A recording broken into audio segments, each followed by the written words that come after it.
Hello viewers, আসসালামু আলাইকুম। সবাই কেমন আছেন? চলে আসলাম আরও একটি ভিডিও নিয়ে। আমার ভিডিও দেখার জন্য সবাইকে জানাই স্বাগতম। আজকে আমি তৈরি করব ওটস দিয়ে মজাদার একটি সকালের নাস্তা। তো চলুন দেখে নেওয়া যাক আমি কিভাবে ওটস দিয়ে মজাদার এই সকালের নাস্তাটা তৈরি করি। প্রথমে আমি এখানে একটি পাকা কলা নিয়ে নিচ্ছি এবং কলাটাকে ভালো করে আমি ম্যাশ করে নেব।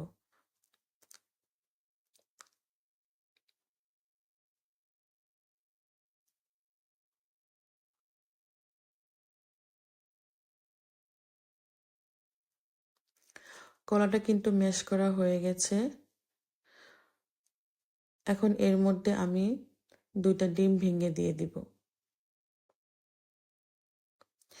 ডিম দুইটাকে কলার সাথে ভালো করে মিশিয়ে নিতে হবে।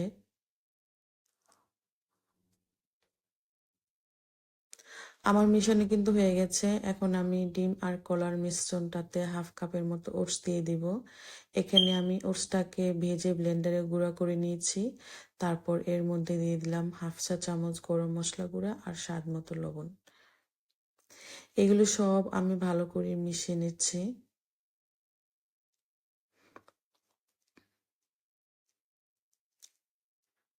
মেশানো হয়ে গেলে একটা ফ্রাই প্যানে সামান্য একটু তেল দিয়ে টিস্যুর সাহায্যে এটাকে ছড়িয়ে দিব।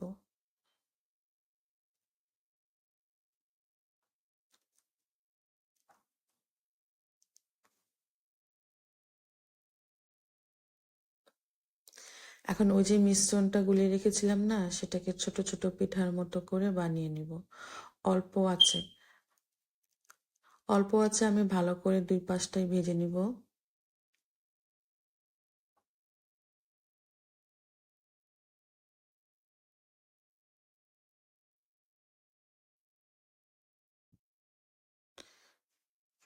পিঠাগুলো কিন্তু হয়ে গেছে। এখন এই পিঠাগুলোকে আমি চুলা থেকে নামিয়ে প্লেটে সাজিয়ে নিচ্ছি।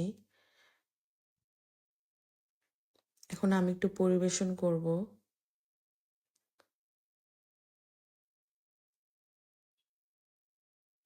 এর উপরে আমি একটু করে টক দই দিয়ে দিচ্ছি আর দিয়ে দিচ্ছি হচ্ছে মধু। মধুটা একটা মিষ্টি মিষ্টি টেস্ট নিয়ে আসবে। এবার আমি আমার পছন্দ মতো কিছু ফল দিয়ে দেবো এখানে। প্রথমে আমি কিছু আঙ্গুর দিয়ে দিলাম।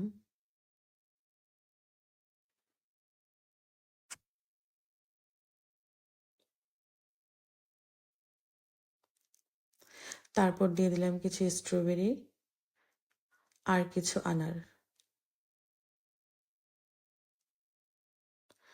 আর স্লাইস করে রাখা অ্যাভোকাডো দিয়ে দিলাম। খাবারটা খুব কালারফুল লাগছে। সকাল সকাল নাস্তার সাথে কিছু ফলও খাওয়া হয়ে গেল। আমি যেই ফলগুলো দিয়েছি শুধু যে সেই ফল দিয়েই খেতে হবে এমন কোনো কথা না, যে কোনো ফল দিয়ে এটা খেতে পারবেন। তো ওটস দিয়ে এই মজার রেসিপিটি আপনাদের কাছে কেমন লাগলো সবাই কমেন্টস করে জানাবেন আর বাসায় তৈরি করে খাবেন।